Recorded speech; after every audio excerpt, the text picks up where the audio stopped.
para la transmisión del material que la doctora Diana nos ha preparado, y no queremos dejar de transmitirlo porque es importante.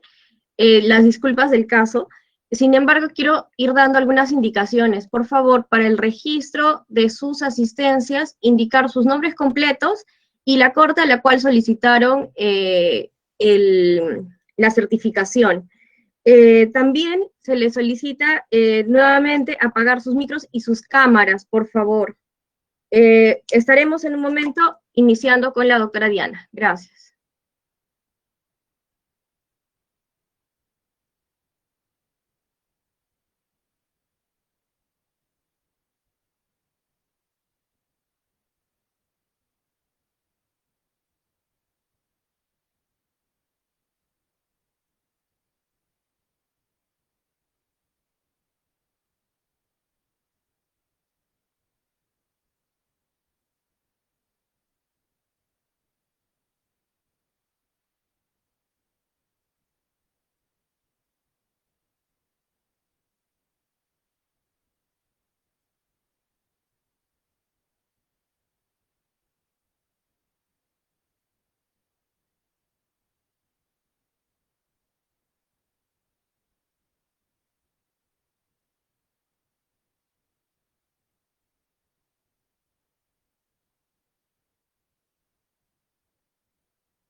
Oh. Buenas tardes con todas y con todos. ¿Se puede escuchar lo que estoy hablando, comentando?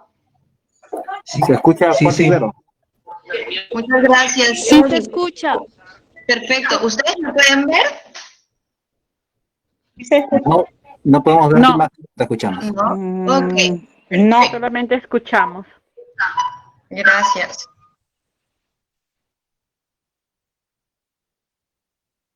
Una vez hablo.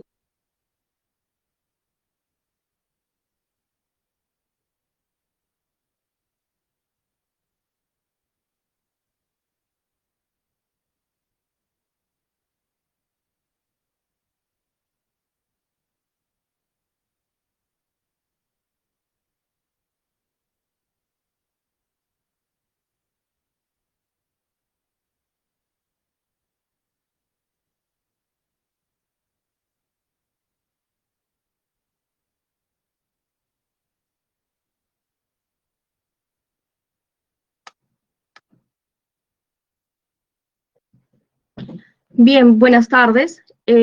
Damos inicio a la conferencia preparada a cargo de la doctora Diana Álvarez Neira, quien es magíster en Derechos Humanos, Interculturalidad y Desarrollo por la Universidad Pablo de Olavide, Sevilla, España. Abogada por la Universidad Pontificia Universidad Católica del Perú, con más de 6 años de experiencia trabajando en materia de derechos humanos, derechos de pueblos indígenas y gestión de conflictos. Esta tarde ella nos presenta el tema del acceso a la justicia y el enfoque intercultural en la justicia especial.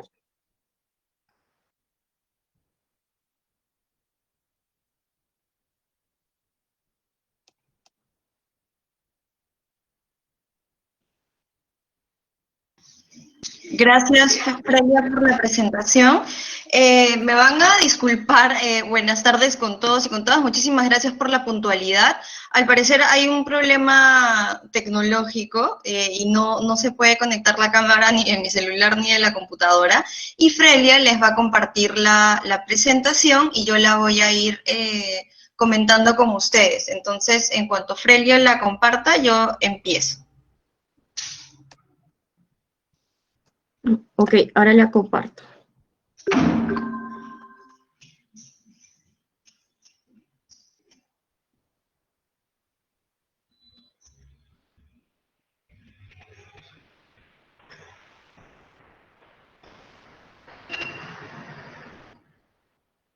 Bien, ¿se ve?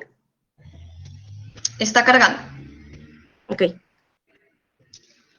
Perfecto. Si lo podemos ampliar. No sé si todos y todas las participantes pueden verlo bien o se puede agrandar. Yo lo veo chiquito.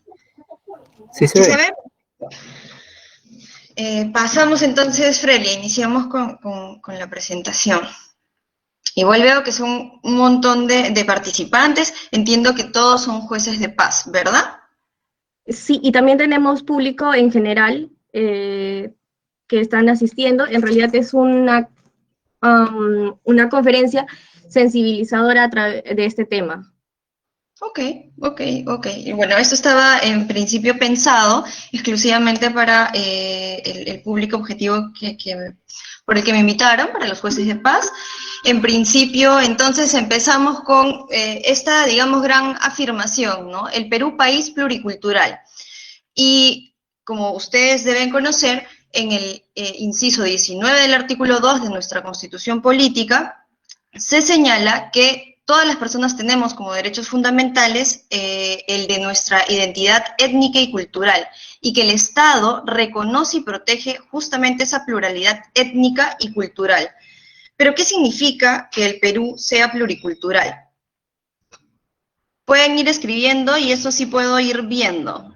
¿Qué significa que el Perú sea pluricultural? ¿Qué me podrían ir diciendo?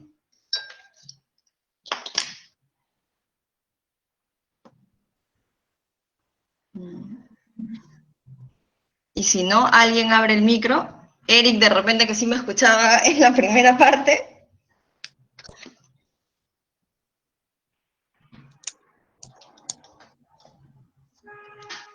¿No? ¿Nadie se anima a participar? Ok, ¿qué significa que el Perú tenga distintas culturas? ¿Ustedes han escuchado hablar sobre el pluralismo jurídico? ¿Me copia? Sí, José Martín. Sí, significa que en el Perú hay diversas expresiones culturales, pero expresiones culturales no solamente hablando de expresiones artísticas, sino expresiones de formas de vida, ¿no? Entonces hay muchos núcleos culturales, ¿no? Ok, estamos hablando de culturas, perfecto. Exacto. Ok, y hemos oído hablar entonces de pluralismo jurídico. ¿Alguien tiene ideas sobre lo que significa pluralismo jurídico en el entendido de los jueces de paz?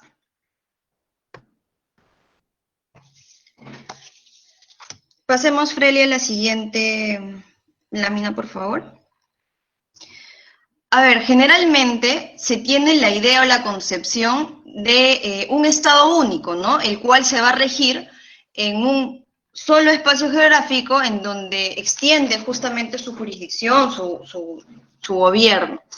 Y está pensado, digamos, desde el inicio del Estado, en tener un solo sistema con reglas y parámetros que, digamos, de manera centralista, uniformicen y sean, digamos, de carácter obligatorio para todos los ciudadanos que formen parte de ese Estado-nación, ¿no? Entonces tenemos un ordenamiento central, un conjunto de normas que todos los ciudadanos de ese Estado-nación deberían cumplir.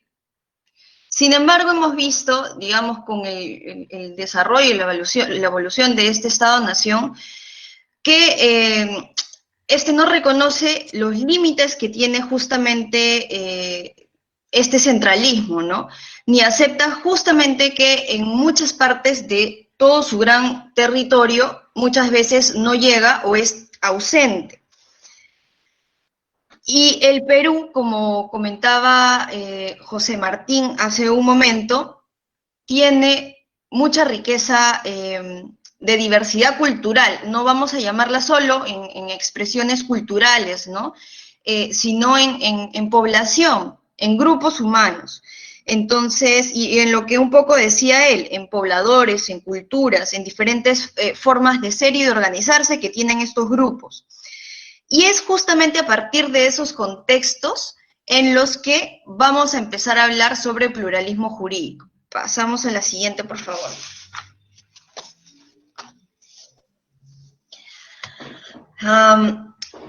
El profesor Armando Guevara nos señala que un primer paso para justamente poder reconocer o poder hablar de este pluralismo jurídico es reconocer que el Estado tiene estas limitaciones, ¿no? Y que esos sistemas legales y de sus sistemas legales modernos. Resulta claro, dice él, ¿no?, que estos modelos decimonónicos de organización política tenían una clara misión un poco imposible, señala él, ¿no?, que era crear justamente sociedades nacionales homogéneas y compactas a partir de paisajes humanos pluriculturales y altamente diferenciados. ¿Qué sucede si claramente intentamos tener reglas, digamos, la misma regla para distintos grupos que viven de distintas formas, en contextos distintos? Puede que estas reglas no se apliquen o no se puedan aplicar en la realidad o en la práctica, ¿no? Y claro, esa era un poco la visión de cómo se crean estos estados-nación desde el origen, ¿no? Tener un solo modelo de ciudadano que pueda regirse bajo las normas dadas por quienes estaban en el mandato en ese momento. Pasamos a la siguiente lámina, por favor. Entonces, según Antonio Carlos Wolkmer, que es el padre del pluralismo jurídico, nos indica que la variedad de manifestaciones o prácticas normativas en un mismo espacio sociopolítico, accionadas por conflictos o consensos, pudiendo ser o no oficiales y teniendo su razón de ser en las necesidades existenciales, materiales y culturales. Ahí es donde podemos hablar, señala Wolkmer, de pluralismo jurídico. Entonces, hasta aquí, yo les pregunto, ¿ustedes conocen, han tenido referencias de sistemas paralelos o que confluyan dentro del Perú? Sistemas de justicia, sistemas de ordenamiento distintos al, digamos, establecido en nuestro poder judicial, en nuestro sistema de justicia.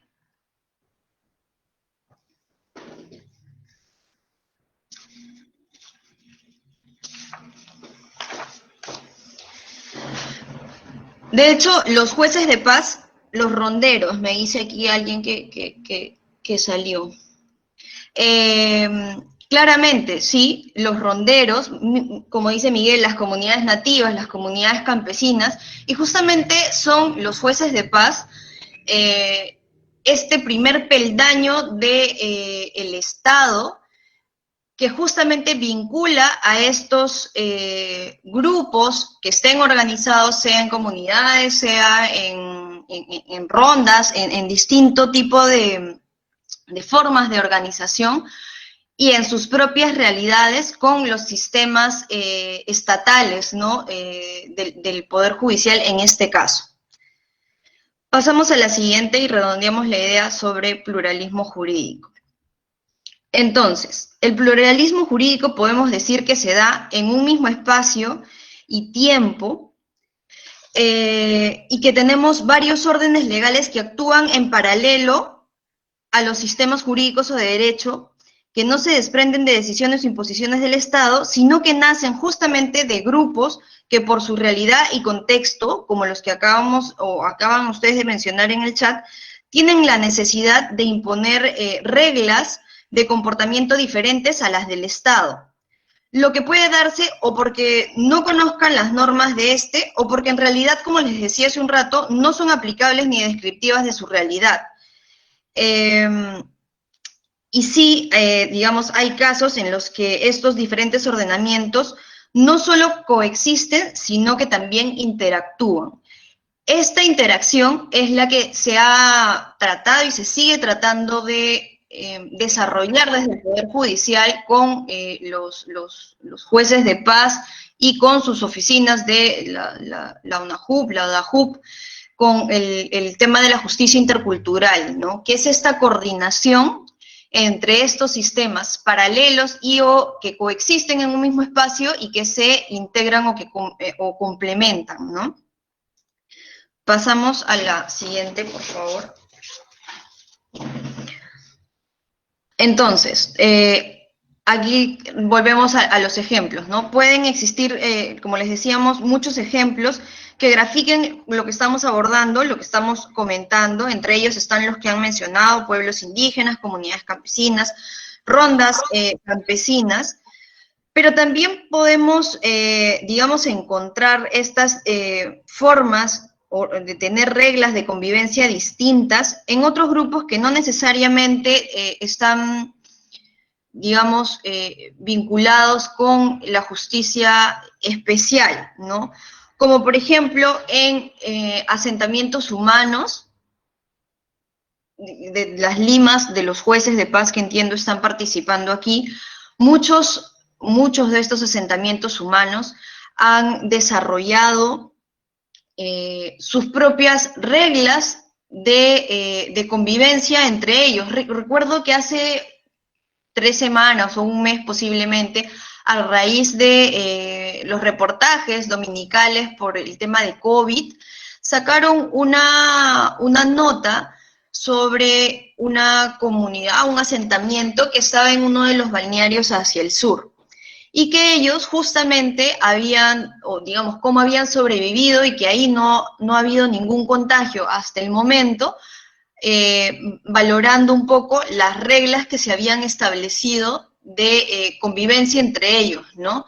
Sea de horarios, por más que haya habido, digamos, una regla general de, por ejemplo, el inicio del toque de queda o las normas del distanciamiento social, adicionalmente a esas, es decir, no desconociendo esas, esta comunidad, este asentamiento, este grupo humano estableció también reglas internas de cómo era que iban a afrontar, digamos, el panorama de la epidemia, ¿no? Y como estos ejemplos hay bastantes. Ahora, esto no lo podemos tampoco extender a lo que denominan muchos como tomar la justicia por las manos, ¿verdad? Digamos ya que determinados grupos sociales en distintos distritos tomen reglas muy por debajo del mínimo respeto de los derechos humanos, ¿no? Como por ejemplo, muchas de las campañas, sí podemos pasar, Felia, si quieres, muchas de las campañas que, ahí la dejamos, muchas de las campañas que varios congresistas en su momento, o ahora congresistas en su momento impulsaban, ¿no? Como la de chapa tu choro y déjalo paralítico. Ese tipo de acciones o de tratar de impulsar ese tipo de reglas no están dentro del marco jurídico, ¿no? Pero ahora, ¿qué tan diverso es, digamos, el Perú del que estamos hablando? Pasamos a la siguiente. Y esto es un poco el contexto de lo que, por lo menos aquí un par de participantes parecen conocer, ¿no? En el Perú tenemos 55 pueblos indígenas originarios, 51 amazónicos y 4 andinos, de los cuales 48, digamos, son las lenguas indígenas habladas por estos 55 pueblos, y se encuentran digamos, organizados en más de, o en casi 6.000 localidades, ¿no? Ahora, ¿por qué les denominan localidades y no, digamos, se menciona directamente comunidades campesinas y o comunidades nativas?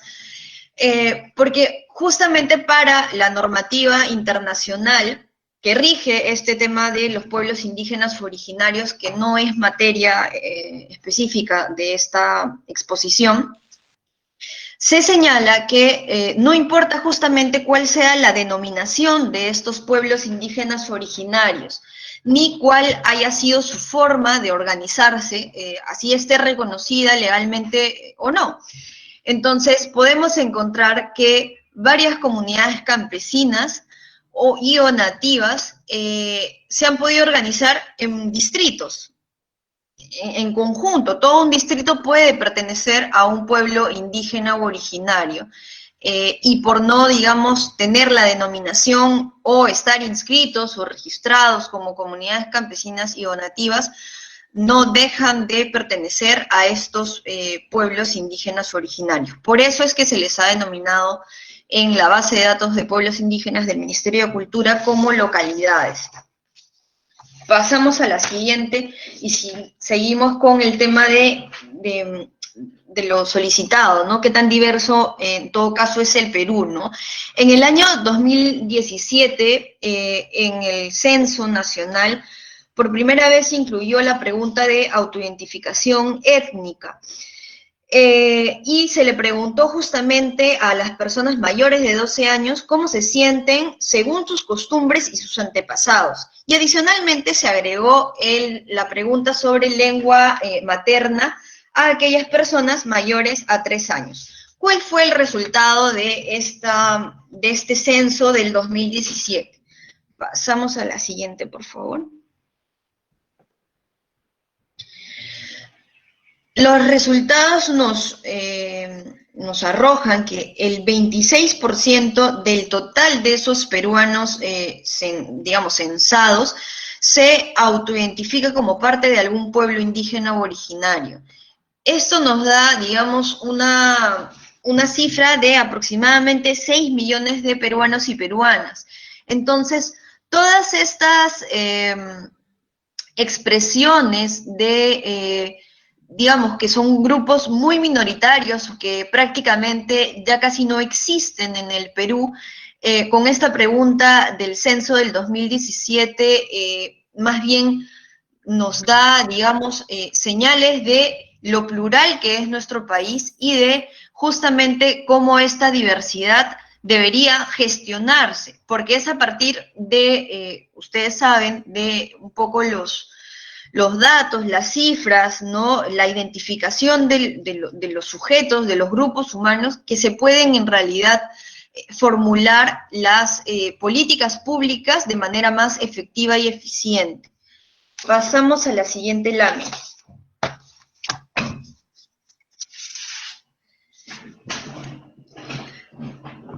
Se ve chiquitito, pero lo que me acercaré para verlo, lo que señala es que finalmente en todos los departamentos del Perú hay por lo menos una o más personas que se autoidentifican como parte de un pueblo indígena o originario, ¿no? Y que la mayor cantidad de porcentaje de autoidentificación está en los departamentos de Puno, Apurímac, Ayacucho, Huancavelica y Cusco.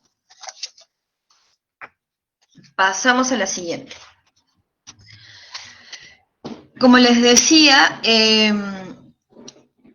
nosotros tenemos, digamos, como lenguas vigentes 48 lenguas indígenas son habladas en el Perú, adicionalmente al castellano.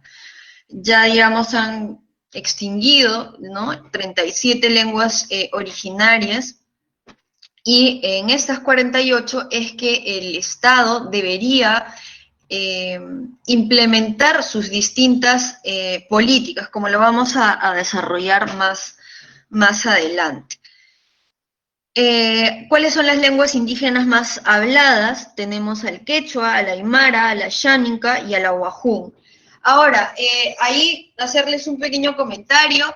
En Lima, ¿hablamos alguna de estas lenguas? Pueden escribir por el chat o alguien abrir el micro para no sentir que es un monólogo. De manera oficial, no. Pero sí, algunas familias hablan sus lenguas originarias. ¿Qué lenguas se hablan, José Martín, en Lima?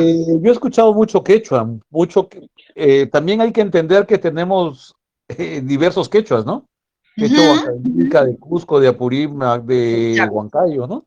Exacto. Pero he escuchado mucho quechua y obviamente la comunidad que creo que es Achaninca, que está aquí por Cantagallo, ellos Shipibo también hablan, ¿no? Exacto. Ellos también tienen su lengua originaria, pero Exacto. digamos, de manera oficial, ellos más bien se han integrado a la cultura ya limeña, costeña o lo que queramos decir, ¿no? Oficial, oficializada. Ok.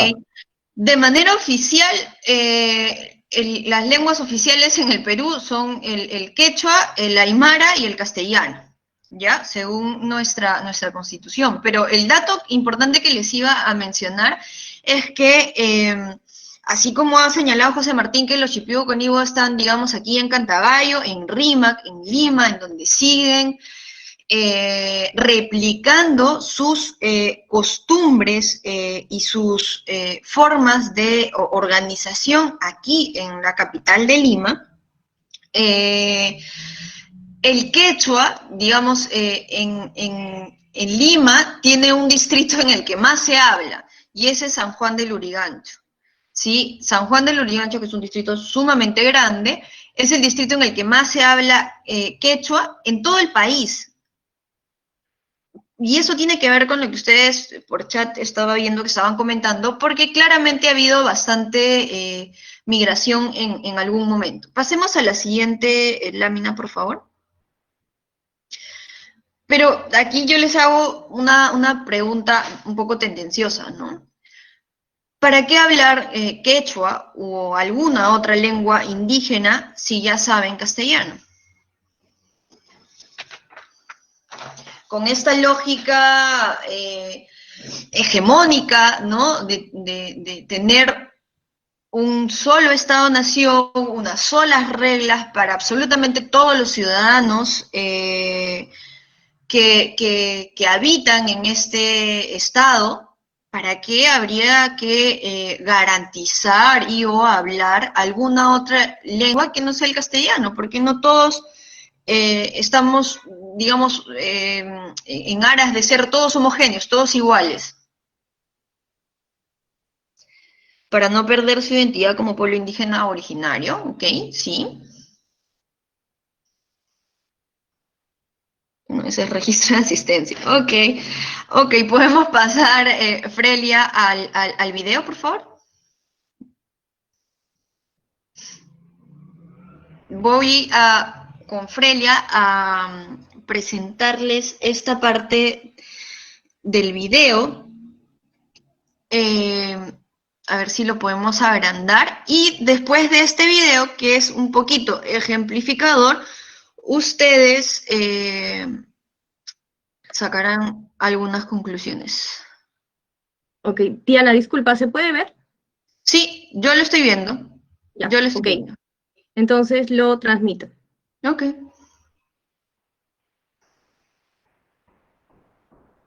Lo que no es, ¿no se escucha? No, pues está bien, adelántalo. Pero yo no escucho nada.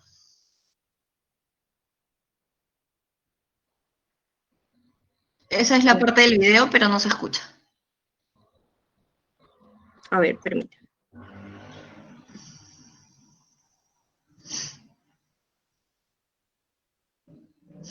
No sé si ustedes recuerdan justamente esta juramentación en el Congreso, para no perder mucho tiempo, esta juramentación. María Cleofé, Sumire.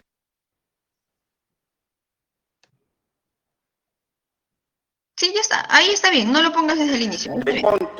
Nespa, Mama Congresista, Paimi Blancaiconca, Iskay Chonca, Sotawa Tamanta, Iskay Pacha, Iskay Waranca, Sotawa Tamanta Pacha, Iskay Waranca, Chonca, Ujne Guatacama. No cargan casa, os Coyactaipa, Micaela Bastitas Calpanguan, Tut Pajamaros Calpanguan, Pachacutes Calpanguan, Giraya Tactaita y Eduardo Subida Calpanguan. Señora congresista, va a volver a jurar para que hagan la traducción. Señor relator, proceda.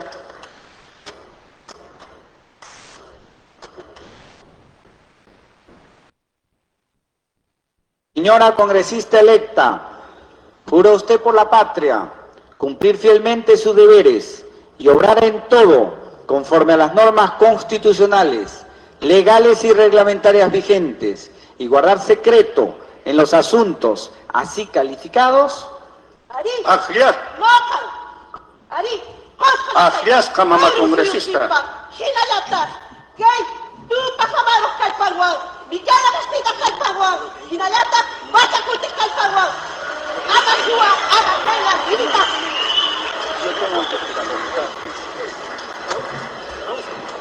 Afiaspa,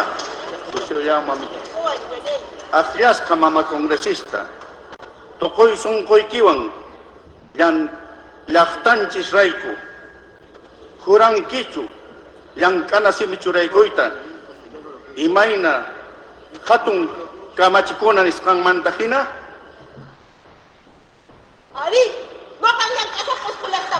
Bueno, como vemos, en realidad Sí, ya vamos a juro. juramentar como 3 veces, ¿no? Y más adelante igual ya Frelia les pasará el link, ¿no? Se ve a la congresista Hildebrand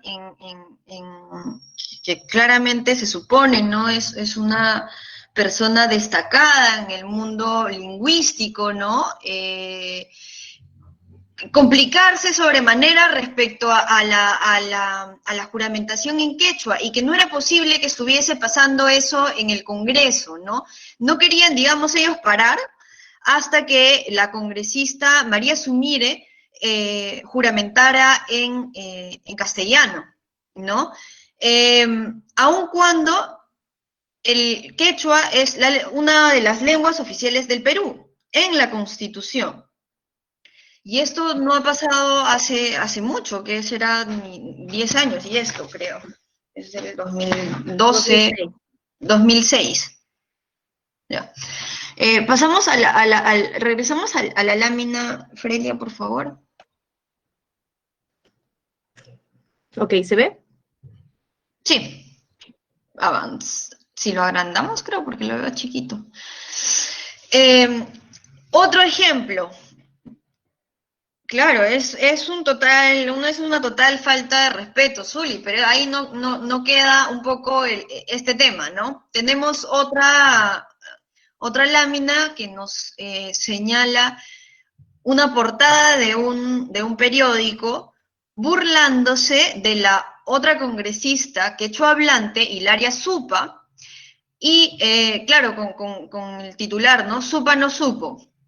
No supo escribir para ellos porque una periodista le había tomado fotografía justamente en el Parlamento a lo que ella iba escribiendo en uno de los tantos plenos, ¿no? Y claro, justamente y entiendo que ya tanto ayer y hoy día iban a seguir hablando de este tema, por eso ya no he entrado a tallar en las definiciones sobre el enfoque intercultural.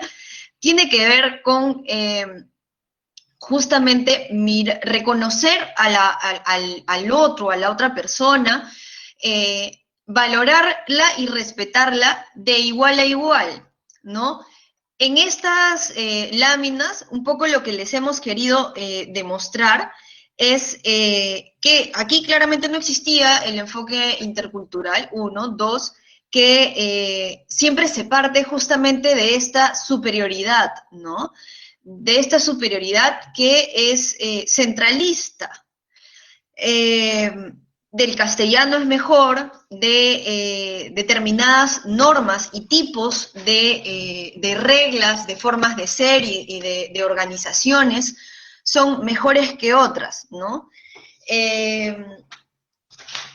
Y junto con esto, bueno, antes de pasar a la otra lámina, igual quería comentarles que la periodista que tomó la foto de Hilaria Supa participó en uno de nuestros cursos y justamente ella señalaba que no lo hizo con esa intención, ¿no?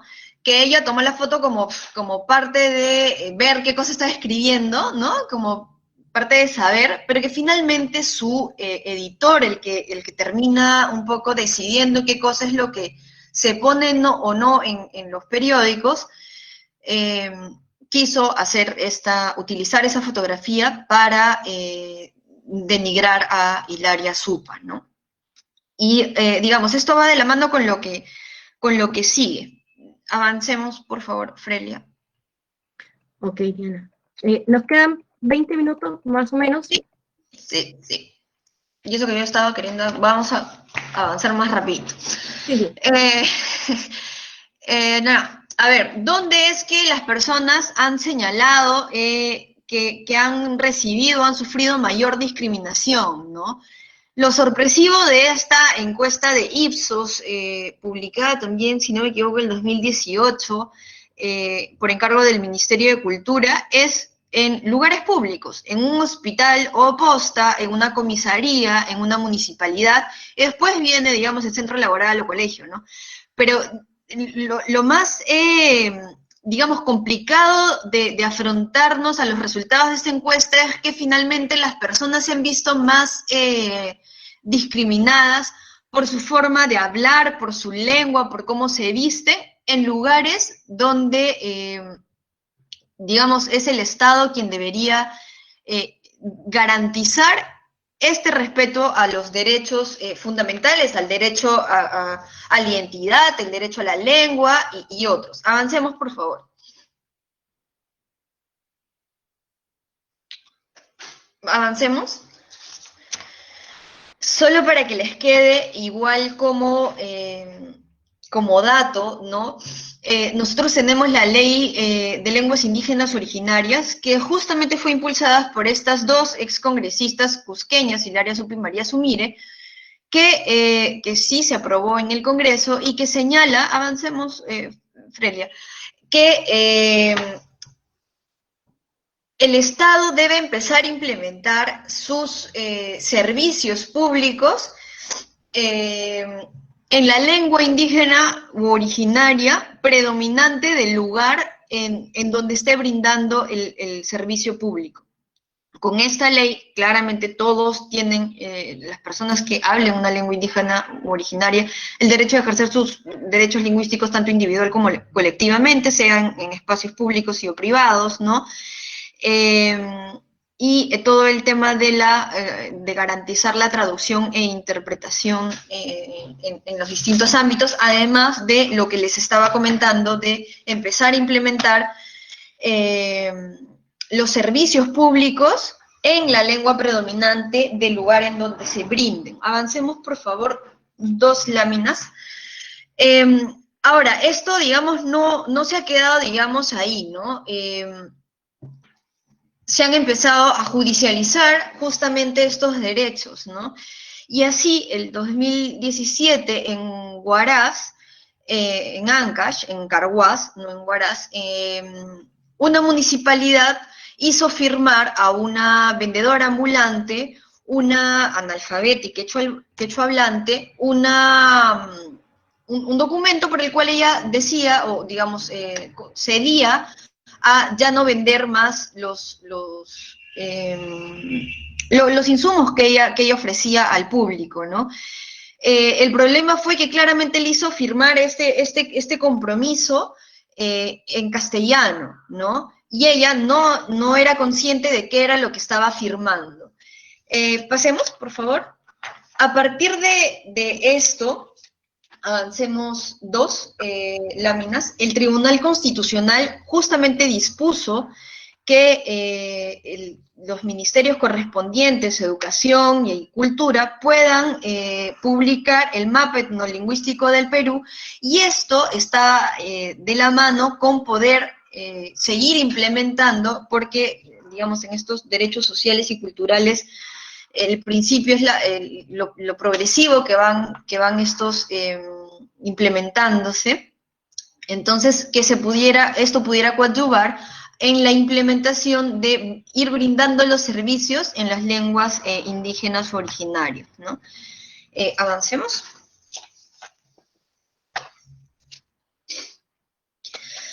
A ver, como les decía hace un momento, ¿no? Bueno, esta charla para nosotros estaba pensada bastante en los jueces de paz. Entonces, claro, las principales barreras para justamente acceder a la justicia de estos grupos, sean comunidades campesinas, comunidades nativas, rondas campesinas, o incluso en los asentamientos humanos en donde no existen cortes, digamos, son las que les mostramos aquí, ¿no? Una es la barrera lingüística, otra tiene que ver con una barrera digamos, geográfica o territorial, ¿no? Por el tema de la lejanía, sobre todo cuando hablamos más de comunidades, ¿no? Y las distancias suelen ser incluso días para llegar a un lugar en donde haya, digamos, una corte, ¿no? Un juzgado. También las barreras culturales y económicas. Pasemos, además de la discriminación, ¿no?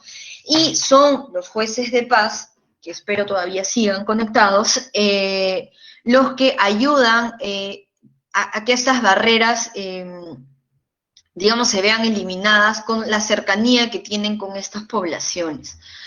Existen, digamos, dos acciones, dos vertientes, ¿no? Uno es este tema de la pertinencia cultural en el servicio público, en general, en este caso de justicia, que justamente refiere a poder transformar, ¿no? Cómo se viene brindando el servicio para adecuarse a la realidad en donde se vaya a brindar, sea en lenguas, sea por temas justamente culturales, tener en cuenta cuáles son las, digamos, horarios que puedan tener las personas que quieren acceder a los servicios. Por ejemplo, en las comunidades suele el día empezar muchísimo más temprano que aquí en la capital, por ejemplo, ¿no? Si nosotros nos vamos a las regiones, de hecho, muchos de los gobiernos regionales y o municipalidades empiezan a laborar a las 7 de la mañana y ya hacia las 2, 3 de la tarde ya están cerrando por un tema, por ejemplo, en la zona amazónica, por un tema de calor, ¿no? Entonces, por ejemplo, este tipo de adecuaciones son las que se tendrían que realizar, ¿no? Y lo otro es lo que les estaba comentando de la coordinación entre las justicias, ¿no? Y para esto, hace ya bastantes años, está, digamos, en propuesta la ley de coordinación de justicia intercultural, que no se ha podido aprobar porque el Congreso ha indicado que no existe, porque es una ley que tendría que pasar por el derecho de la consulta previa y que ellos no han establecido todavía el procedimiento interno de cómo el Congreso podría asumir esta responsabilidad. Pasemos a la siguiente lámina y ya estamos terminando. El acceso a la justicia, en principio, no debería ser gratuito, ¿no? Tanto la administración de justicia y la defensa, digamos, gratuita para las personas que no tienen escasos o que tienen escasos recursos, ¿no? Aquí también nosotros poníamos que para los jueces de paz, ¿no? Que se debía mejorar esta coordinación interinstitucional desde el inicio del sistema propio de justicia, ¿no?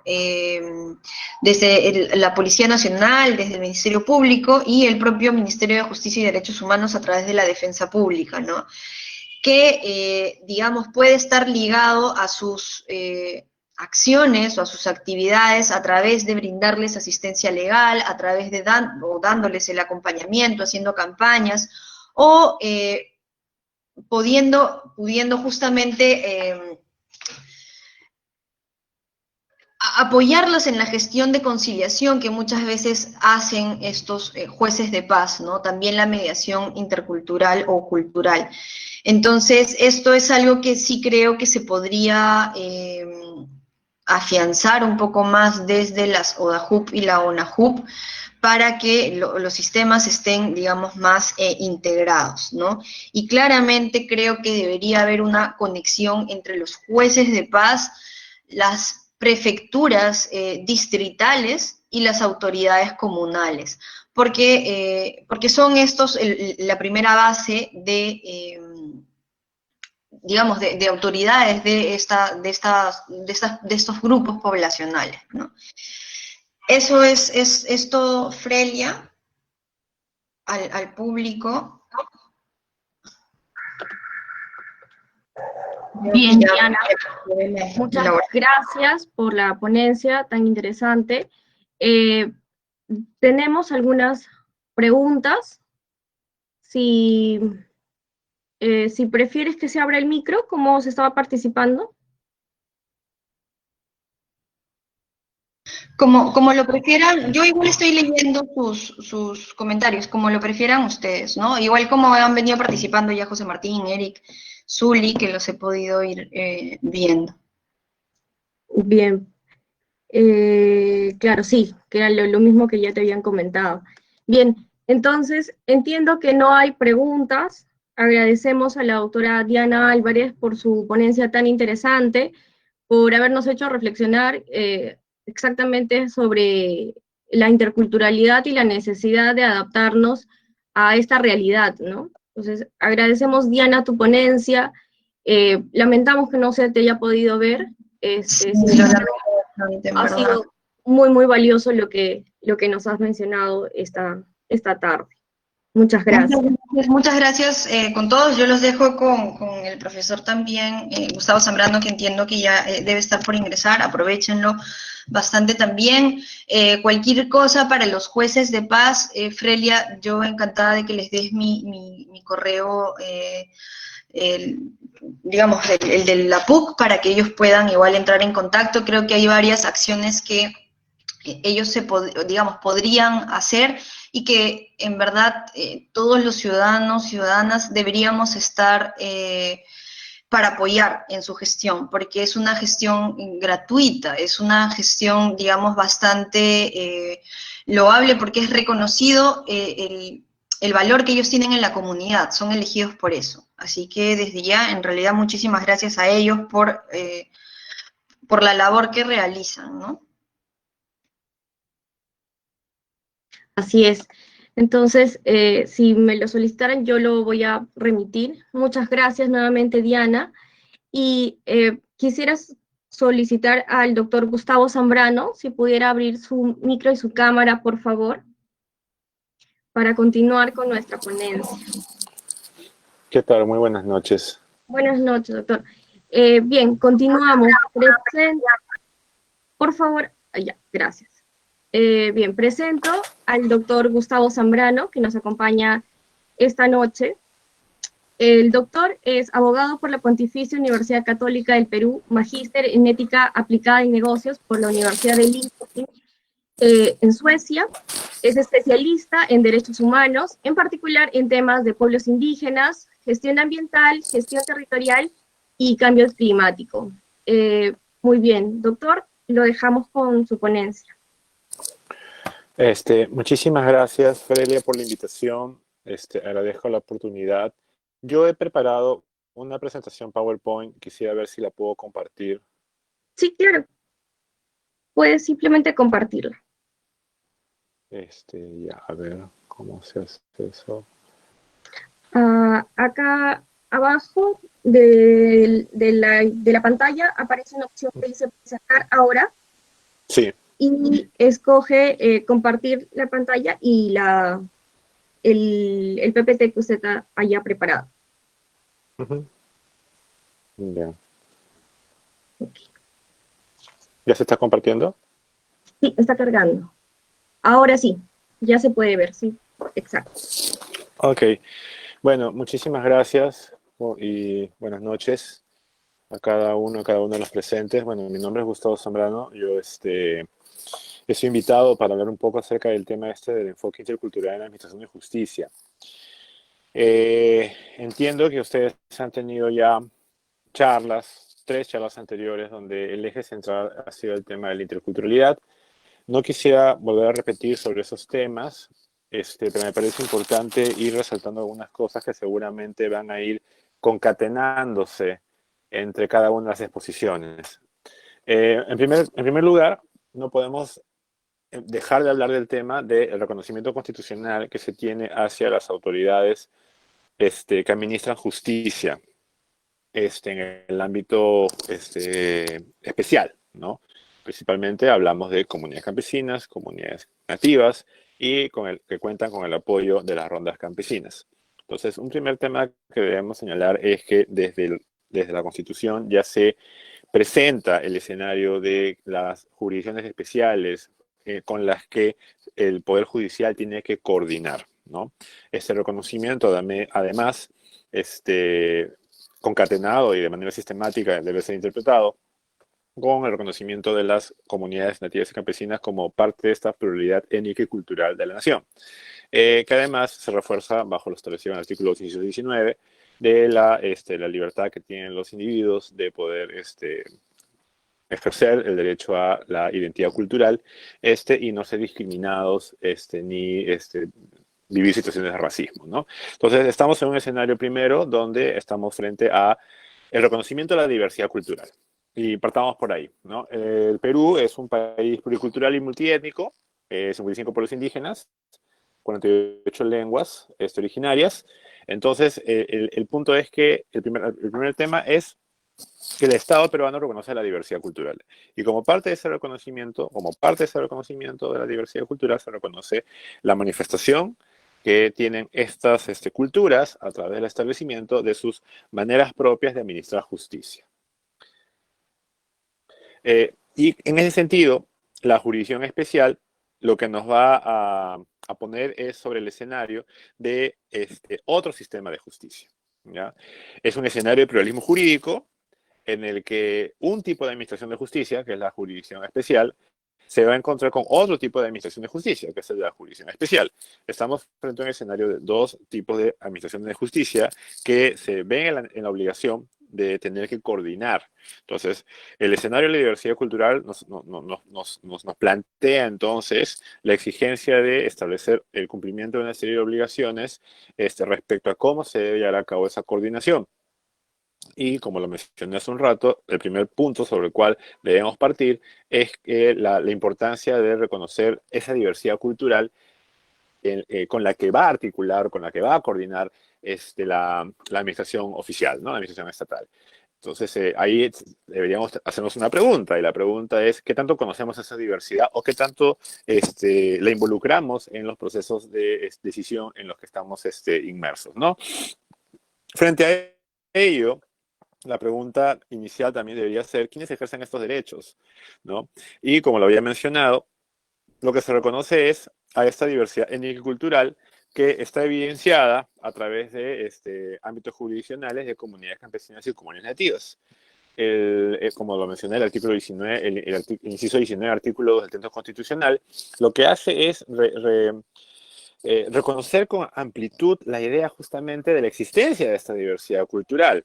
Entonces, lo que no podemos negar es el hecho de que cuando estamos en el escenario de la administración de justicia en el ámbito especial, ello se desprende del reconocimiento de la diversidad étnica y cultural. Y además de ello, las comunidades campesinas y las comunidades nativas, en un alto porcentaje, van a pertenecer a su vez a pueblos indígenas. Entonces, lo que tenemos que hacer, o sobre lo cual debemos empezar a desenvolvernos, es en hacer un match, en relacionar toda la legislación en materia de comunidades campesinas y nativas con los reconocimientos en materia de derechos humanos establecidos principalmente en el convenio 169 de la OIT.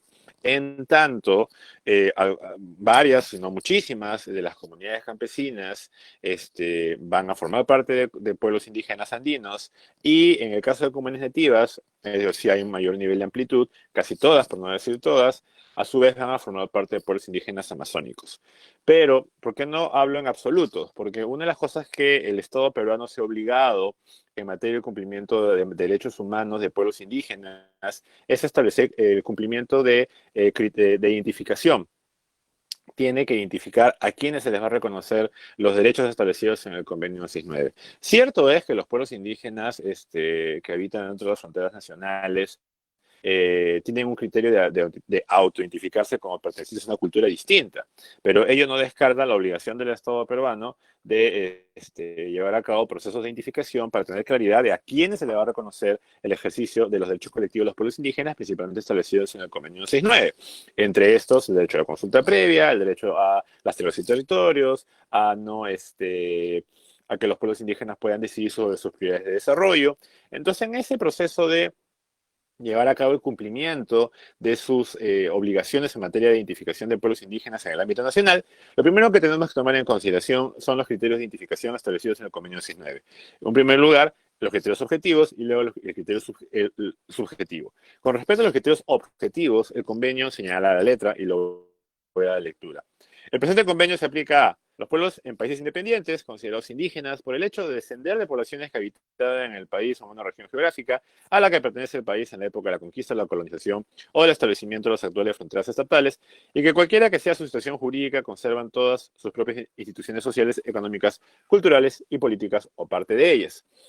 Es decir, lo que tenemos que ver es que efectivamente se cumple el criterio de que tiene una continuidad histórica, de que tiene un tipo de relación especial o vínculo especial con las tierras y los territorios en los que se asienta la cultura indígena, que preserven o mantengan todas o parte de sus instituciones representativas, como pueden ser el uso del idioma, simbologías, historias, etcétera, etcétera. Es decir, tiene que cumplir con un criterio de identificación de carácter objetivo, o sea, no cualquiera, y ahí me es importante mencionándolo, debería ser identificado como perteneciente a un pueblo indígena, sino que tiene que el Estado estar en la obligación de tener claridad de quiénes son efectivamente los pueblos indígenas en el aparato, en el ámbito nacional, porque eso significaría el reconocimiento de derechos de carácter colectivo. Y lo que señala el convenio 19, además, es que a la par y de manera concurrente tiene que coincidir también la existencia de un criterio de carácter subjetivo, es decir, no solamente es que cumpla con características de carácter objetivas, sino que esta persona tiene que tener la conciencia de su identidad indígena o tribal, lo cual deberá considerarse como un criterio fundamental para determinar los grupos a los que se aplican las disposiciones del presente convenio. Y cuando estamos hablando de la autoidentificación, es la construcción de la identidad de carácter colectivo, es decir, que efectivamente estas personas no te digan o no te respondan que son indígenas, sino que te digan que pertenecen al pueblo Xánica, que pertenecen al pueblo Aguajún, que son matziguengas, es decir, la posibilidad de decir yo pertenezco, yo me identifico como perteneciente a esta cultura indígena, ¿no? Frente a ello, los criterios de identificación lo que deben hacer, sobre todo para, en este caso, las entidades estatales que trabajan con pueblos indígenas, es facilitar el trabajo de dónde están los grandes bolsones poblacionales y a quienes se les van a reconocer estos derechos, ¿no? Entonces resulta un elemento clave para evitar acciones arbitrarias por parte de los estados mediante la aplicación de criterios restrictivos al momento de identificar a pueblos indígenas. ¿Por qué? Porque el fin de semana yo conversaba con algunos miembros de comunidades altoandinas de Cusco y Apurímac, y claro, suele salir, y en regiones como Puno también, o Moqué, o Arequipa, que no les gusta la palabra indígena, ¿no? Que les parece que es despectiva. En la discusión no debe ser por ese lado, o sea, probablemente para algunas personas la palabra pueda significar o tener un significado despectivo, pero la discusión no debe centrarse en si es despectivo o no. La discusión debe centrarse en si cumple los criterios o no, ¿ya? Porque no es un tema de si me gusta o no me gusta la palabra, es un tema de que si cumple los criterios, entonces el Estado está en la obligación de reconocerle derechos colectivos, principalmente los establecidos en el Convenio 19, en tanto es vinculante y establece obligaciones que el Estado tiene que cumplir, ¿no? Entonces, por ello, es importante tener claridad de quiénes son pueblos indígenas y que esos grupos que afirman efectivamente que son pueblos indígenas cumplan con los criterios, ¿no? Esto para todo el aparato público. Y cuando en materia de pueblos indígenas, el ente rector es el Ministerio de Cultura, ¿no? Y el Ministerio de Cultura lo que hace es aterrizar los criterios para poder llevar a cabo justamente ese trabajo de identificación. Y lo que señala es lo siguiente: los criterios deben interpretarse de manera conjunta, es decir, no es que unos pesen más que otros, por ello son concurrentes. Y hablamos de continuidad histórica, da cuenta de la existencia de sociedades de tiempos anteriores a la conquista, colonización o las actuales fronteras estatales. Conexión territorial, da cuenta de sociedades cuyos ancestros habitaban el país o la región. Instituciones distintivas, da cuenta de sociedades que retienen o conservan algunas o todas de sus instituciones propias. Y finalmente la autoidentificación. Hace referencia a la conciencia del grupo colectivo de poseer una identidad indígena u originaria. Es decir, independientemente de la utilización del término indígena o originario, lo relevante es la conciencia del grupo de poseer una identidad colectiva, la cual además está respaldada en una historia que da cuenta de su carácter originario, ¿no? Entonces, el reto es tener claridad sobre si efectivamente los pueblos cumplen, o mejor dicho, los grupos colectivos cumplen con estos criterios para poder tener entonces ese nivel de reconocimiento y por ende, como consecuencia de ello, del ejercicio de derechos colectivos. Pero una cosa es tener una mirada más general y otra cosa es si se hace necesario acercarse a hacer trabajo de campo, por ejemplo, cuando hablamos de un peritaje antropológico, para poder tener claridad, porque puede ocurrir que hayan terceros interesados que cuestionen la afirmación que se puede hacer de que este grupo efectivamente es un pueblo o forma parte de un pueblo indígena. Entonces, frente a ello, lo que hace el ente rector es tratar de establecer estos criterios de manera más pragmática, es decir, tratar de convertirlos en herramientas para encontrar evidencia efectivamente en los trabajos de campo que permitan no solamente hacer un checklist, sino contar con información suficiente que dé solidez a luego la afirmación de si estamos o no ante grupos considerados indígenas. Entonces, en ese sentido, en ese trabajo de identificación, lo que se busca para trabajar la identificación es que efectivamente haya una autodenominación o estas personas se autoidentifiquen como pertenecientes a una cultura indígena, el uso de la lengua y el idioma, historia de la comunidad, localidad o pueblo, que cuenten con una organización social, que cuenten con una organización política, que realicen actividades económicas de distinta manera, manteniendo costumbres y tradiciones al respecto, que haya un tipo de uso del territorio y los recursos naturales, y que finalmente se encuentren ideas relacionadas o valoraciones relacionadas a la cosmovisión, a las creencias, a las prácticas ancestrales. Y frente a todo este escenario, la gran pregunta es, ¿qué más herramientas podemos utilizar para el trabajo de la identificación étnica? Y en ese sentido, lo que no podemos negar es el hecho de que en el último censo nacional del año 2017, se hizo por primera vez una pregunta para reconocer o conocer la autoidentificación étnica de las personas en el país. Entonces, se preguntó a las personas de 12 años a más de edad, ¿cómo se sienten o consideran según sus costumbres y antepasados? Esta pregunta de autentificación étnica es bien importante porque es la primera vez en la historia del Perú como república que se tienen cifras diferenciadas sobre autentificación étnica, cosa que no se había hecho anteriormente. Si ustedes revisan información anterior que plantea, por ejemplo, porcentajes de población indígena en los años 2000, ¿no? O en los 2010, por ahí, usan el porcentaje del 13-14%,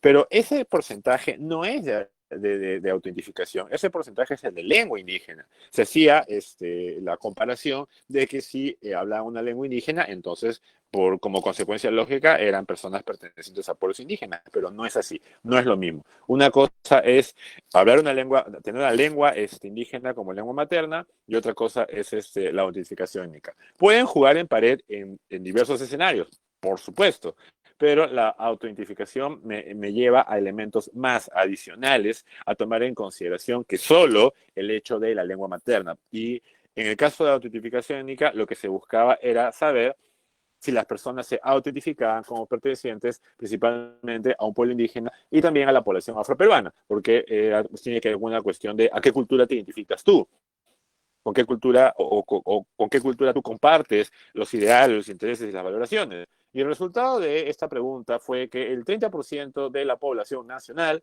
respondió que se autoidentifica como perteneciente a un pueblo indígena o a la población afroperuana. Es decir, 6.814.000 peruanos y peruanas respondieron que tienen una identificación propia perteneciente a una cultura. Si lo vemos más desagregadamente, el 26% de la población nacional dijo que se identifica como indígena, frente a un 4% de la población nacional que dijo que se identifica como perteneciente a la población afroperuana. Y esto es bien importante, porque lo que estamos encontrando con las cifras del censo, y que deben jugar en pared con el trabajo de identificación que hace el ente rector ya para grupos más focalizados, es que un cuarto de la población nacional se autoidentifica como perteneciente a un pueblo indígena. Pero no solamente ello, sino que en todos los departamentos del Perú, incluyendo la provincia constitucional del Callao, hay personas que respondieron que se autoidentifican como pertenecientes a un pueblo indígena o a la población afroperuana. Si vamos más a nivel de detalle, lo que vamos a encontrar por regiones nada más, por departamentos nada más, son cifras realmente reveladoras. Si solamente revisamos los 5 primeros lugares, vamos a encontrar que en Puno, el 90.8% de la población nacional ha dicho que se autoidentifica como perteneciente a un pueblo indígena. En Apurímac, el 87%. En Ayacucho, el 81.5%. Y en Cusco, el 1%. Entonces, como pueden ver ahí, en estos resultados que son del último censo, la respuesta de la autentificación étnica nos está diciendo, en primer lugar, que hay personas que han dicho que se autentifican como pertenecientes a un pueblo indígena en todos los departamentos del Perú. En segundo lugar, que en determinadas regiones del sur andino, la predominancia es altísima de personas que han respondido que se autentifican como pertenecientes a uno de los pueblos, pero probablemente en mayoría de andinos, es decir, quechua, aymara, jacaru, o uro.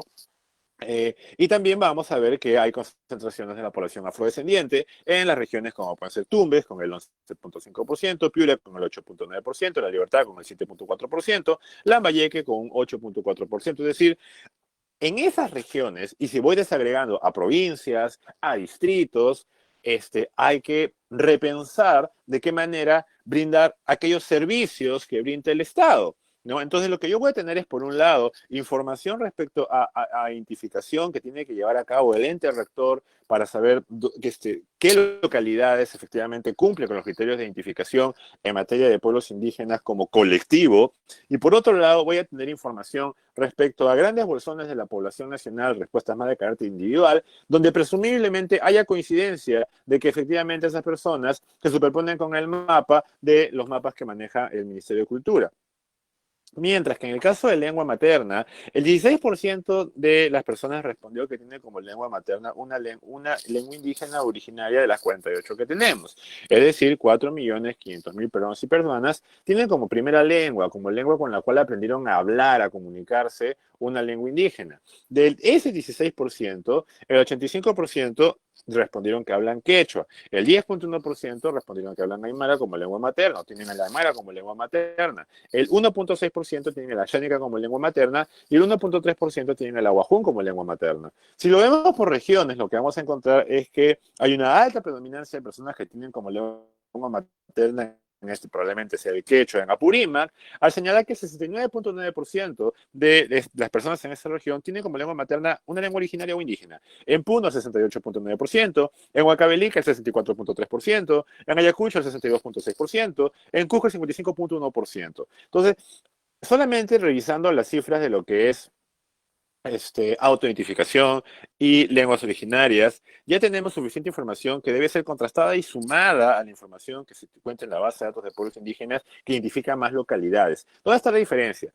La base de datos de pueblos indígenas, que sigue los criterios de identificación que expliqué hace un rato, que deviene del convenio 169, lo que trata de identificar son localidades donde hay personas que pertenecen a un pueblo indígena. Esta información, además, debe sumar la información censal.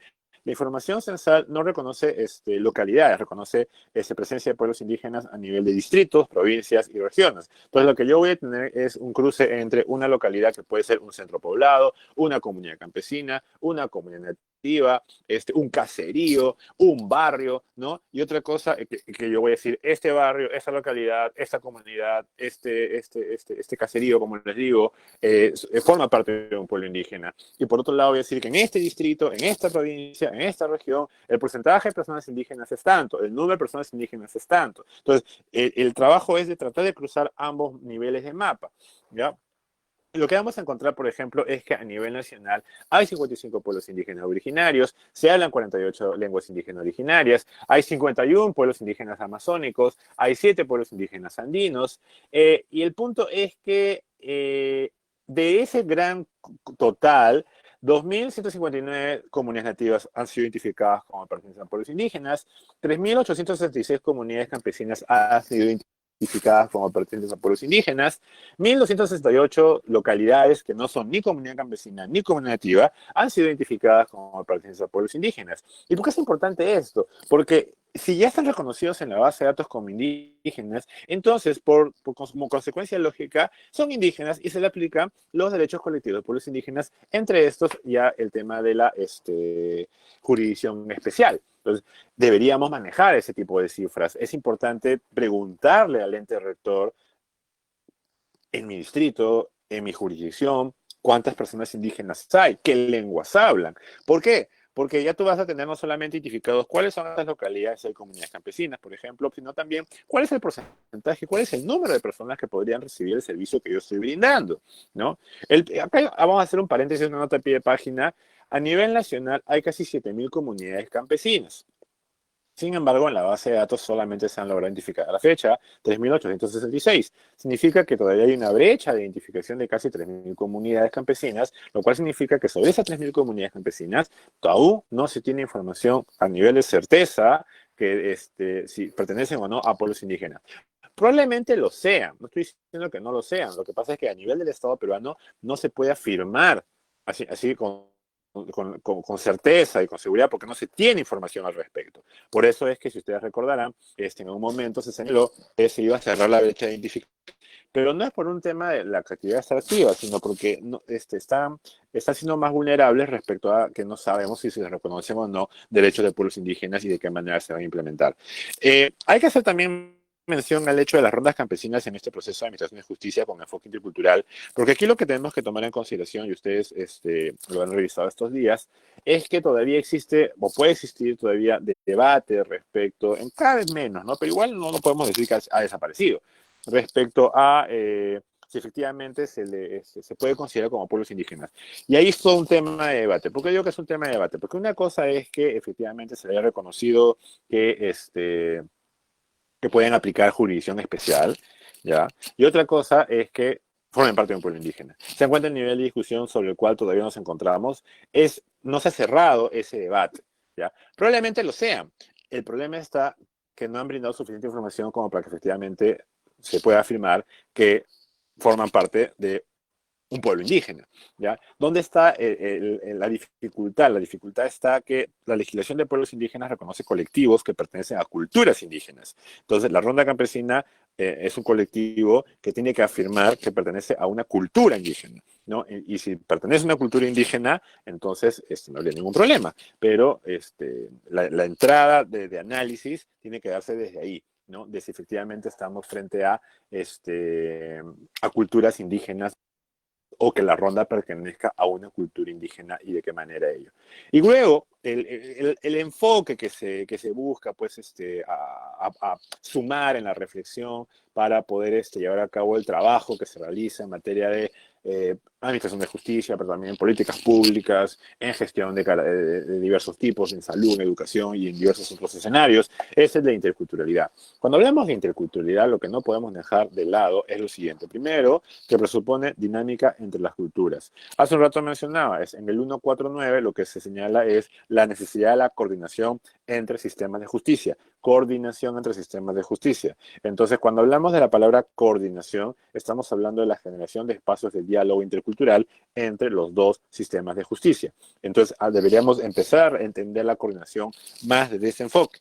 No solamente son dos sistemas de justicia coordinando, son dos sistemas de justicia que tienen que coordinar en un escenario intercultural. Eso significa que hay dos culturas con sus propios sistemas de administración de justicia que están interactuando. Y la interculturalidad lo que nos dice es que en ese proceso de interacción, una cultura no se tiene que ver como superior a la otra cultura, sino que las dos culturas se ven como iguales. ¿Y dónde se ve la capacidad de verse como iguales? En la capacidad de poder aprender de la otra cultura. El reto de la interculturalidad no solamente es generar que se reconozca la diversidad cultural, sino que se valore la diversidad cultural en su real dimensión, y en ese proceso de valoración de la diversidad cultural se establecerán posibilidades de intercambio a partir del aprendizaje sostenido en el diálogo. Entonces, ese es un poco el ejercicio de la interculturalidad. La interculturalidad, además, es entendida como un proyecto político, no en el sentido de que sea la agenda política de un grupo partidario, sino que es un proyecto que debe reformar la discusión pública respecto a cómo la diversidad cultural entra en el debate nacional. Por eso se entiende como un proyecto político en el buen sentido de la palabra. El reto de la interculturalidad, entonces, es generar nuevas relaciones entre culturas que son capaces de ponerse de acuerdo y sentarse a dialogar, ¿no?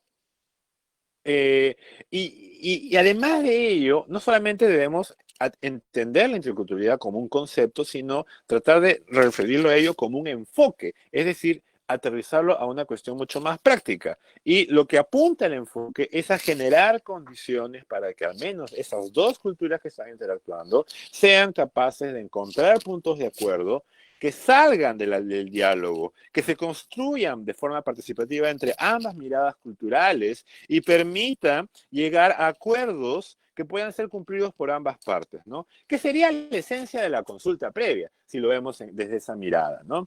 Este cuadro yo se los puedo compartir, pero la idea es que no confundamos los términos. Una cosa es la multiculturalidad, otra cosa es el pluralismo cultural y otra cosa es la interculturalidad. Un error muy común es que suelen utilizarse al menos el multiculturalismo como la interculturalidad como sinónimos, y no lo son. La interculturalidad apunta a cuestiones mucho más cercanas, inclusive a la realidad latinoamericana, que el multiculturalismo. Con eso no estoy diciendo que el multiculturalismo no haya aportado, ni que no sea útil, al contrario, por supuesto que lo es. Pero cuando hablamos de interculturalidad no estamos hablando de multiculturalismo. ¿Cuáles son las principales diferencias? La principal diferencia tiene que ver que el multiculturalismo lo que trata de es entender cómo las minorías, fíjense lo que estoy diciendo, minorías culturales pueden formar parte de la discusión política a través de procesos de integración, ¿no? Es decir, tú tienes una cultura predominante y tienes pequeñas minorías, y lo que tiene que hacer la cultura predominante es lograr establecer canales de integración éticos, con reconocimiento válido, como interlocutores válidos, etcétera, etcétera, para que se lleve a cabo ese encuentro de culturas. La interculturalidad te va a decir, no, así no debería ser la cosa. La cosa es que, independientemente de si es una minoría, si es una cuestión más grande, no podemos hablar en términos de integrar, sino de encontrar puntos de acuerdo, encontrar canales de comunicación. Si releemos nuevamente el 149, lo que vamos a encontrar sería entonces como tratar de preguntarnos si cuando hablamos de coordinación, ¿de qué estamos hablando? ¿De integrar o de reconocer en igualdad de condiciones, llegar a establecer puntos de acuerdo y poder tomar una decisión conjunta que ambas partes entiendan desde su mirada cultural y que esa decisión además integre ambas miradas culturales? Son dos culturas interactuando, dos culturas con dos sistemas de administración de justicia propios. Cuando hablamos de interculturalidad, la interculturalidad definida por el Ministerio de Cultura es la siguiente. Es el proceso de intercambio, diálogo y aprendizaje que busca generar relaciones de equidad entre diversos grupos étnico-culturales que comparten un espacio a partir del reconocimiento y valoración positiva de sus diferencias culturales, ¿no? Eso está en la política nacional para la transversalización del enfoque intercultural. Para ir terminando mi participación, lo que debemos tomar además en cuenta es que deberían haber ciertos mínimos a tomar en cuenta al momento de llevar a cabo el proceso de administración de justicia. En este escenario, como les estoy explicando, transmitiendo, a partir de una lectura desde estándares internacionales de administración de justicia. El estándar general es el respeto a los propios sistemas y normas que tienen los pueblos indígenas, en este caso serían comunidades nativas y comunidades campesinas que forman parte de pueblos indígenas, pero aquí quisiera hacer un paréntesis, ¿ya? Yo quisiera hacer un paréntesis, y muchos de ustedes seguramente están pensando en eso, y de hecho deben haber discutido de esos temas. O sea, el hecho de que sean personas indígenas y que pertenezcan a pueblos indígenas no significa que puedan hacer lo que les da la gana, eso no. El artículo 8 del convenio 169 señala que los derechos de los pueblos indígenas no pueden ir en contra de derechos fundamentales de las personas, ¿no? O sea, y que también está reconocido en el artículo 1.4 de la Constitución. Es decir, el límite siempre van a ser los derechos fundamentales de la persona. Entonces, ¿cuál es el tema acá? El tema es que los derechos de los pueblos indígenas no pueden ser entendidos como derechos absolutos. Ningún derecho es absoluto, ni tampoco los derechos de los pueblos indígenas. Son derechos que tienen que entenderse en un contexto, que generan condiciones, que buscan revertir brechas sociales que no se han logrado hacer a través del tiempo, etcétera, etcétera. Pero es bien importante tomar en consideración que aquí el tema no es justificar lo que no se debe justificar, ¿no? Hasta donde yo he podido trabajar el tema, en casi todas las culturas, no es no, por ejemplo, ¿no? Y si no es no, entonces no es un tema de que en mi cultura está permitido, entonces déjenme hacer lo que me da la gana.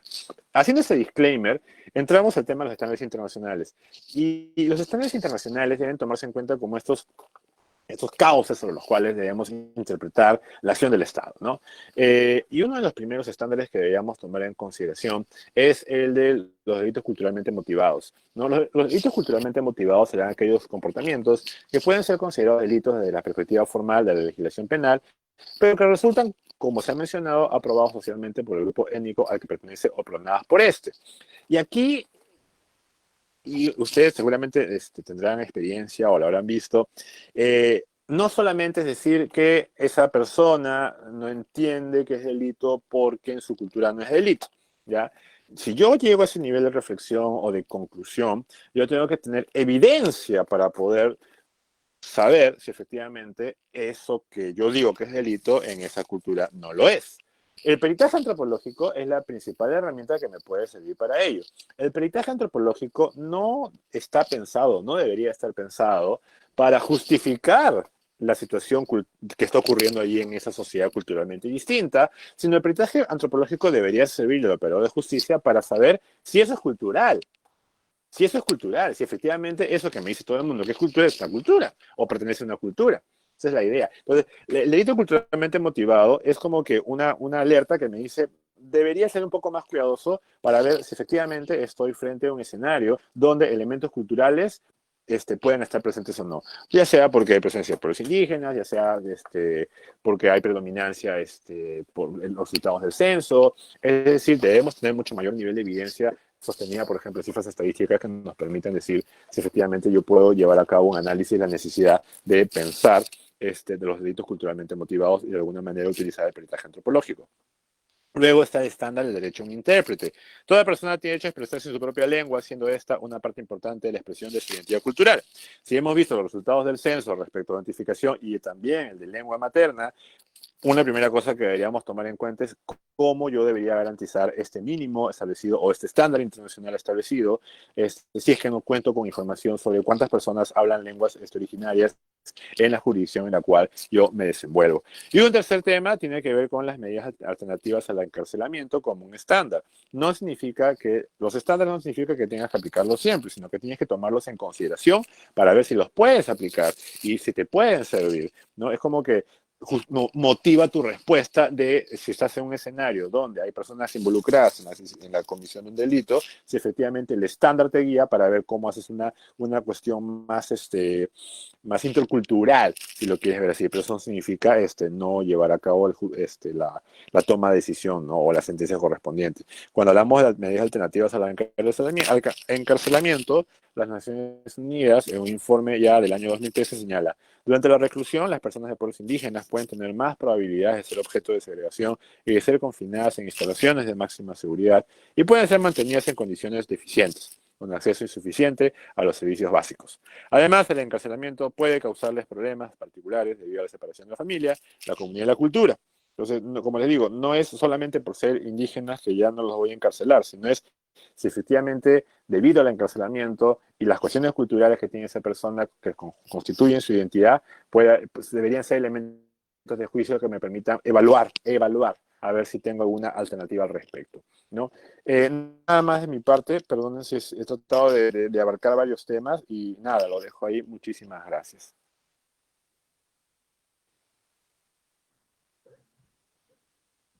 Bien, muchas gracias, doctor Gustavo. Ha sido muy interesante su ponencia. Tenemos un par de preguntas, si pudiera, por favor. La primera es la siguiente. Nos preguntan, ¿debemos considerar a nuestros pueblos indígenas como parte de nuestro patrimonio cultural? Bien, ¿voy respondiendo? Sí, si pudiera. Ya. No es lo mismo, son legislaciones distintas. Patrimonio cultural no es lo mismo que derechos de pueblos indígenas, no confundamos. Cierto es que si ustedes tienen la oportunidad de revisar la Política Nacional de Cultura, que recientemente ha sido publicada, la Política Nacional de Cultura se sostiene sobre la base de la identificación de un problema público. Y el problema público que quiere resolver la Política Nacional de Cultura, que ha sacado el gobierno recientemente, es que no se están ejerciendo los derechos culturales, ¿ya? Y uno de los derechos culturales es el de la capacidad que pueden tener las personas de vivir su identidad étnica y cultural de manera adecuada. Pero eso es una cosa, ¿ya? La palabra patrimonio cultural está vinculado más a otro tipo de manifestaciones culturales que tienen que ver con manifestaciones artísticas o cuestiones arqueológicas. Y solamente basta con ver cómo ha sido diferenciado el sector correspondiente, que es el Ministerio de Cultura, donde tú tienes un viceministerio para el patrimonio, ¿no? donde ves el libro, la danza, el ballet, el teatro, los museos, las huacas, o sea, todo está ahí, ¿ya? Y el otro viceministerio es de las culturas, ¿ya? Culturas vivas, ¿ya? Que tiene que ver con la interculturalidad, con los pueblos indígenas, con la consulta previa, con las lenguas, con con políticas territoriales, o sea, son cosas diferentes, no puedo abarcar así. Cuando hablamos de pueblos indígenas hablamos de sujetos colectivos, que son culturas, son vivas, son personas, y el acercamiento es como pueblo, no como patrimonio. Muy bien, doctor. Y la segunda pregunta es esta. ¿Qué sucede con las menores de edad que tienen parejas adultas dentro de su comunidad? Nos preguntan en el Facebook. Claro, como les digo, o sea, no se pueden ocultar situaciones, no se puede usar la cultura como una excusa, ¿ya? Y eso es bien importante, ¿no? Y por ello, lo que uno tiene que hacer, independientemente de si está en el ámbito jurisdiccional o no, es tener claridad de, primero, preguntarnos, sin tomar postura, de si efectivamente esa situación de hecho es una situación que efectivamente es cultural. ¿Ya? Entonces, una forma de responderlo es que ese grupo de personas me digan si efectivamente es cultural, pero no bajo las justificaciones que no tengan sentido, sino que responda a prácticas culturales. Si estamos en un ámbito jurisdiccional y, claro, hay una limitación de la libertad de esta menor de edad por el hecho de ser menor de edad, lo que corresponde es un peritaje antropológico. El peritaje antropológico no es para justificar el matrimonio, sino para entender si la práctica es cultural o no. Y si en este caso la práctica cultural además se dio con suficientes elementos de juicio de ambas partes que pudiesen, por lo menos que en ese contexto, o que se pueda entender la práctica cultural. Pero no es justificar la práctica cultural, porque lamentablemente tampoco vamos a estar justificando la violación diciendo que es cultural, ¿no? O sea, ahí el tema es si efectivamente es cultural o no. Y si no es cultural, ahí la cosa es bien clara, por lo menos desde mi postura, ¿no? Tomemos en consideración el decreto supremo que se emitió el año pasado por parte del Ministerio de Cultura con el Ministerio de la Mujer respecto a cómo actuar frente a las violencias contra las niñas, adolescentes indígenas, ¿no? Eso. Muy bien, gracias, doctor. No veo más preguntas. Agradezco su ponencia, igualmente a la doctora Diana, quien sigue conectada. Agradecemos realmente las preguntas, exposiciones. doctora. Perdón. Lo que sí leí por ahí es que querían que les comparta el PowerPoint. Yo te lo mando, Frelia, por correo electrónico, no hay ningún problema para que lo puedas compartir. Excelente, doctor. No hay problema. Sí, además, reiterar a los asistentes que la certificación será virtual, enviada a sus correos y... Disculpe. Sí, dígame. Y sí, hay una pregunta que he hecho yo, no Bien, señor Marroquín, doctor, ¿no he recibido? transmito la pregunta. ¿No se debería culturizar a los que tienen mayor acceso a la cultura, que somos un país pluricultural? Bueno, entiendo. Sí, entiendo la pregunta. Es una muy buena pregunta, porque la interculturalidad, acuérdense, cuando hablamos de la educación intercultural bilingüe, intercultural y bilingüe, el reto no solamente es generar espacios donde la cultura, o sea, en el salón de clases, que es la competencia del Ministerio de Educación, se tiene que generar un escenario de interculturalidad donde dos culturas puedan llevar a cabo un objetivo, que en este caso es un proceso educativo, ¿ya? Y la bilingüalidad o lo bilingüe permite ese proceso de interacción. Pero no, la educación intercultural bilingüe no solamente es para generar eso en el espacio, digamos, donde hay predominancia de los indígenas, sino que está también del otro lado, efectivamente. Y por eso un Estado intercultural no funciona si es que no has trabajado ciudadanía intercultural, ¿no? Y la ciudadanía intercultural tú tienes que trabajarla justamente, como bien señala nuestro compañero, no solamente ahí, sino también en espacios que probablemente sean homogéneos culturalmente, por decirlo así, o también cuál es el rol del sector privado o de los medios de comunicación. Es decir, la interculturalidad no solamente es una obligación que efectivamente parte del Estado, porque el Estado es el primero que no puede discriminar, pero también tiene que generar condiciones para que no se discriminen en otros espacios. Entonces eso significará que tiene que estar atento, pues, a cómo se brinda un servicio público, sí, pero también yo debería preguntarme, oye, la telefonía no es un servicio público también, el alumbrado público no es un servicio público, digo, ¿no? Entonces también, ¿qué tipo de obligaciones también habría que tomar en consideración ellos solamente para brindarlo en lengua originaria, ¿no? Sí, eso, nada más. Muchas gracias, doctor. Esperamos haber absuelto todas las consultas, tanto del chat como del Facebook. Nuevamente, agradecemos sus ponencias, su disposición. Agradecemos también la presencia de cada uno de ustedes que nos han acompañado tanto ayer como hoy día. Reitero que las certificaciones serán enviadas por correo por la asistencia íntegra a ambas fechas. Y simplemente reiterar mi agradecimiento tanto con el doctor como con la doctora Diana. Ha sido un gusto estar con ustedes. Muchas gracias. Muchas gracias también. No me despido. De verdad espero que haya podido servir. Hasta luego. Muchas gracias a todos. Gracias.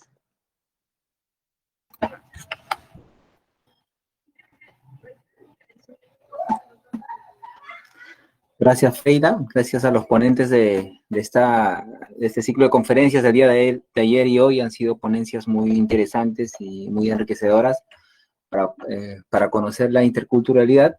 Asimismo, se agradece a todas las personas que han participado en este evento y a cualquier consulta que tengan podrían realizarlo a través de correo electrónico que se ha brindado, mediante el cual hemos mandado los enlaces o los links para la inscripción y estaremos gustosos de resolver sus consultas, ¿ok? Muchas gracias. De esta manera damos entonces por culminado el evento. Si no hay alguna indicación más, Freila. El micrófono está silenciado. Sí, perdón, nada más, solamente pueden ir retirándose y nosotros vamos a terminar de controlar las asistencias. Muchas gracias. Muchas gracias a todos. Buenas noches. Muchas gracias, Muchas doctora. gracias. Gracias, doctora. Gracias. Muchas gracias. Gracias, mil gracias.